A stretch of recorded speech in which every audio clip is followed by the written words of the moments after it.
আসসালামু আলাইকুম ওয়া রাহমাতুল্লাহি ওয়া বারাকাতুহু। আউযু বিল্লাহি মিনাশ শাইতানির রাজিম। বিসমিল্লাহির রহমানির রহিম। আলহামদুলিল্লাহ সুম্মা আলহামদুলিল্লাহ। আল্লাহ সুবহানাহু ওয়া তাআলার দরবারে লাখো কোটি শুকরিয়া। আল্লাহ সুবহানাহু ওয়া তাআলা দয়া করে মায়া করে শত ব্যস্ততার মধ্যে ফিতনা ফাসাদ থেকে ফারাক করে আপনাদের সামনে নিয়ে কিছু দ্বীনি আলোচনা, কিছু আত্মশুদ্ধির আলোচনা করার তৌফিক দান করেছেন। এজন্য দিল থেকে শুকরিয়া আদায় করি আলহামদুলিল্লাহ। জি আলহামদুলিল্লাহ ভাই। আমি আত্মশুদ্ধির আলোচনা আর প্রথম আত্মার ময়লা লোভ নিয়ে আজকে আলোচনা করব। অত্যন্ত গুরুত্বপূর্ণ এই আলোচনা, প্রিয় ভাই ও বন্ধুগণ, মনোযোগ সহকারে শুনবো এবং বন্ধুদের কাছে ছড়িয়ে দেওয়ার চেষ্টা করব। অবশ্যই নিজের আত্মার ময়লাকে পরিষ্কার করার চেষ্টা করব এবং বন্ধুদেরকে অবশ্যই আহ্বান করব, কারণ এই আত্মাটাই আমাদের রুহের জগৎ থেকে এসেছে এবং এই আত্মাটাই চলে যাবে আমাদের কবর এবং হাসরের ময়দানে। প্রিয় ভাই ও বন্ধুগণ, আত্মার প্রথম ময়লা লোভ। পৃথিবীতে কোনো ব্যক্তি লোভ ব্যতীত নেই। সমস্ত ব্যক্তি লোভে পতিত আছে।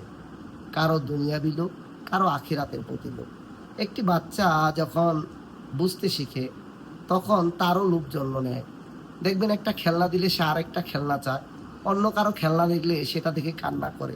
তেমনি পিতামাতা সন্তান যে যেভাবেই থাকুক না কেন, প্রত্যেকের ভিতরে লোভ কাজ করে। আপনার বন্ধুটাও আপনার সাথে মিশতেছে, তারও একটা লোভ থাকে। কেউ বিনা লোভে কারো সাথে সম্পর্ক করে না। আর এই লোভটা আছে বিদায় আজকে দুনিয়াটাও কিন্তু আছে। লোভ না থাকলে কেউ কাজ করবে না, লোভ না থাকলে মানুষ অলস হয়ে যাবে, লোভ না থাকলে কেউ আমলও করবে না। তবে হ্যাঁ, লোভের মধ্যে একটা সীমাবদ্ধ হালাল এবং হারাম আছে, জায়েজ না জায়েজ আছে। আপনার জায়েজ লাভ লোভগুলো আপনার জন্য উপকারী, আর না জায়েজ লোভগুলো আপনার জন্য ক্ষতির কারণ।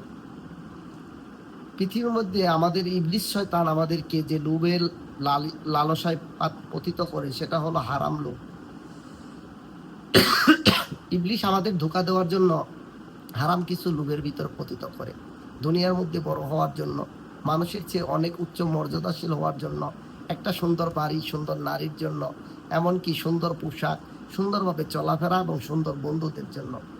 এই যে লোভগুলো, এই লোভগুলোর কারণে মানুষ বিভিন্ন গুনার কারণে গুনার মধ্যে লিপ্ত হচ্ছে। এমনকি এই লোভের কারণে একে অপরকে খুন পর্যন্ত করে ফেলছে। খুন করতেও দ্বিধাবোধ করে না এই লোভের কারণে। সুতরাং আত্মার যে প্রথম ময়লা লোভ, এই লোভ হচ্ছে সমস্ত গুনার মূল কারণ। আর এই লোভ থেকে আমরা বেঁচে থাকার চেষ্টা করব। লোভ থেকে যদি বেঁচে থাকতে না পারি, তাহলে আমাদের আছে চিরস্থায়ী শাস্তি, জাহান্নাম।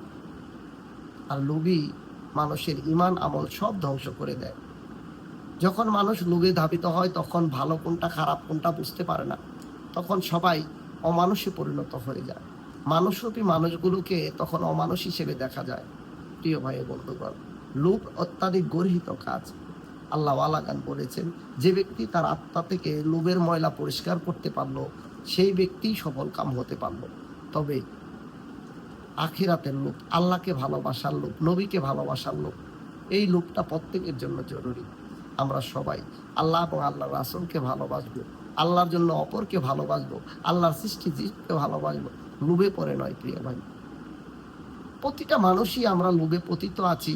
একটু ভেবে দেখি, কোন লোভটা করলে আল্লাহ সুবহানাহু ওয়া তাআলা খুশি হবে আর কোন লোভ করলে আল্লাহ সুবহানাহু ওয়া তাআলা নারাজ হবে। সুতরাং জায়েজ লোভগুলোর সাথে থাকবো আর নাজায়েজ লোভগুলো ত্যাগ করব। আত্মা থেকে কিভাবে এই লোভের গুনাহ থেকে মুক্ত হওয়া যাবে, এই ব্যাপারে সামনে আলোচনা হবে এবং লোভের যে শাস্তি, এই ব্যাপারেও আলোচনা হবে। আজকে এই পর্যন্তই, সামনে আরো দীর্ঘ আলোচনা হবে ইনশাল্লাহ। অল্প সময় কিছুক্ষণ কথা বলার চেষ্টা করেছি, সবাই মনোযোগ সহকারে দেখব এবং এই কথাগুলো বন্ধুদের কাছে, বিভিন্ন মানুষের কাছে পৌঁছে দেওয়ার চেষ্টা করব। যে কিনা এই কাজে অংশগ্রহণ করবে, অবশ্যই আল্লাহ সুবহানাহু ওয়া তাআলা তাদেরকে ক্ষমা করে দিবে এবং সবাইকে লোভ থেকে বেঁচে থাকার তৌফিক দান করবে ইনশাআল্লাহ। আজকে এই পর্যন্তই। আসসালামু আলাইকুম ওয়া রাহমাতুল্লাহি ওয়া বারাকাতুহু।